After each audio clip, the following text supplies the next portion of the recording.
मिरजेत लुंबिनी बुद्धविहार योगीनगर मध्ये होणार भारतरत्न डॉक्टर बाबासाहेब आंबेडकर यांच्या विचारांची जयंती साजरी।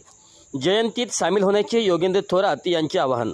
मिरजेत योगीनगर या ठिकाणी माजी नगरसेवक योगेंद्र थोरात यांच्या संकल्पनेतून लुंबिनी बुद्धविहार याची स्थापना करण्यात आली। या विहारामध्ये ग्रंथालय देखील करण्यात आले आहे, ज्यामुळे इतर समाजातील मुले हे अभ्यास करून पुढे चांगले शिक्षण घेऊन उच्च दर्जाच्या अधिकारी बनतील। हा दृष्टिकोन समोर ठेवून बुद्धविहार आणि ग्रंथालयाची स्थापना योगेंद्र थोरात यांनी केली। या बुद्धविहारमध्ये योगेंद्र थोरात यांनी डॉल्बीला फाटा देत विचारांची जयंती साजरी करणार असल्याचे सांगितले आहे। त्यामध्ये भारतरत्न डॉक्टर बाबासाहेब आंबेडकर यांचे चित्र, भारतीय संविधानाची कलमे, पाठांतर स्पर्धा, बाबासाहेबांच्या जीवनगाथेवर वक्तृत्व स्पर्धा तसेच 3 ते 4 तास वाचन करून बाबासाहेबांना अभिवादन करून विचारांची जयंती साजरी केली जाणार आहे। हे दुसरे वर्ष असून या जयंतीला सामील होण्याचे आवाहन माजी नगरसेवक योगेंद्र थोरात यांनी केले आहे।